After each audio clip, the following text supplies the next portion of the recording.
que sur des paroles de chansons, et exactement sur ce principe-là. Et t'as Bakri qui en interview, il fait elle m'a dit d'aller siffler sur la colline, de l'attendre avec un petit bouquet d'églantines.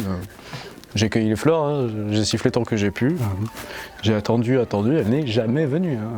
Zai, zai, zai, zai, zai, zai, zai, zai.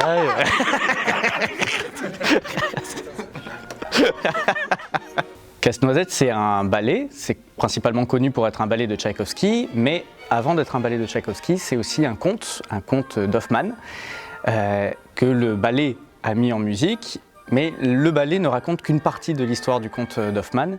Et ce qu'on trouvait vraiment intéressant, c'est de repartir à l'origine du conte et de raconter ce qui n'est pas raconté dans le ballet, c'est-à-dire l'histoire d'un petit garçon transformé en casse-noisette.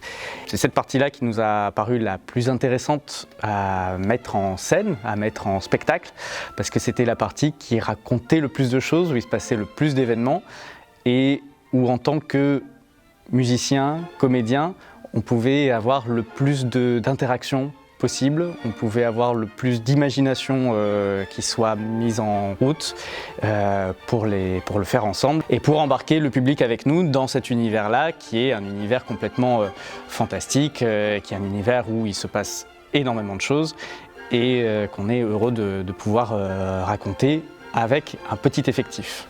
On est parti sur 2 phases de travail avec d'un côté la création scénique, de l'autre la création musicale, qu'on a regroupé ensuite ensemble pour proposer le spectacle et voir comment vraiment lier les deux. C'est-à-dire qu'on a écrit le spectacle en pensant déjà aux musiques, évidemment.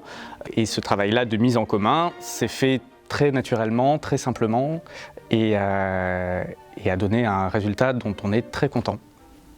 Ce qui est vraiment intéressant avec le spectacle jeune public, quand il s'adresse à des enfants, c'est que ces enfants-là ont généralement une imagination qui est déjà elle-même débordante. Et donc, ce qui nous intéresse, c'est de s'inspirer de cette imagination-là et de jouer, en fait, exactement comme des enfants peuvent jouer dans leur chambre, ensemble, entre amis, dans la cour, en interprétant plein de personnages différents, en prenant ce qu'ils ont sous la main pour transformer un objet en bébé, en table, en ce qu'on veut. Et nous, c'est exactement cette démarche-là qu'on essaye de retrouver, pour à la fois rentrer dans l'univers des enfants et aussi les embarquer dans l'histoire avec nous. Et donc, c'est pour ça qu'on n'est que 2 comédiens à interpréter les 17 personnages de l'histoire.